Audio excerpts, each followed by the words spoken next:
ரிஷபராசி. ரிஷபராசி நல்லா இருக்கு டைம். சரிங்களா? ஆ முக்கியமா நீங்க வந்து ஆ உங்க பண விஷயத்துல நல்லாருக்கும். நீங்க பணம் கையில நல்லா சேரும். ஃபேமிலில நல்ல சந்தோஷம் வரும். நீங்க தான் டக்கு டக்குன்னு டென்ஷன் ஆவீங்க சில டைம். அதான் குழந்தைங்க கிட்டலாம் ஏதாவது டென்ஷன் ஆவீங்க. ரிலாக்ஸா இருங்க. நீங்க ஏற்கனவே ஜாலியான மனுஷன். அதே மாரி கொஞ்சம் ரிலாக்ஸா போங்க. எல்லாம் நல்லபடியா நடக்கும். குடும்பத்தோட குலதெய்வம் கோயில் போயிட்டு வாங்க. ரொம்ப நல்லாருக்கும். டைம் நல்லாருக்கும். போயிட்டு சக்கர பொங்கல் வைக்கிறது, உங்க குலதெய்வத்துக்கு என்ன நெய்வேத்தியம் நீங்க ரெகுலரா பண்ணுவீங்களோ, அத பண்ணிட்டு வாங்க. ரொம்ப நல்லா சிறப்பா இருக்கும்.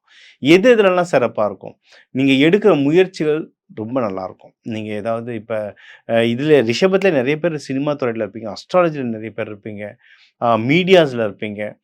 இந்த மாரி அதுக்கு புது புது முயற்சிகள் எடுத்துக்கிறீங்கன்னா, அந்த முயற்சிகள் வந்து நல்லபடியா வின் ஆகும். நீங்க ஏதாவது கவர்மெண்ட் எக்ஸாம்ஸ் எழுத போறீங்க, இல்ல வெளிநாடுக்கு ஏதாவது ட்ரை பண்றீங்கனாலும், அந்த முயற்சிகளும் நல்லபடியா வின் ஆகும். அ ரொம்ப ரொம்ப முக்கியம் என்னன்னா, யாராவது கல்யாணத்துக்கு இப்ப ட்ரை பண்றீங்க, கல்யாணத்துக்கு டைம் சூப்பரா இருக்கு. கல்யாணம் தாராளமா ட்ரை பண்ணலாம்.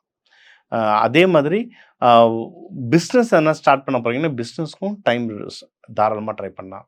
மகப்பேறுக்கு டைம் ரொம்ப நல்லா இருக்கு.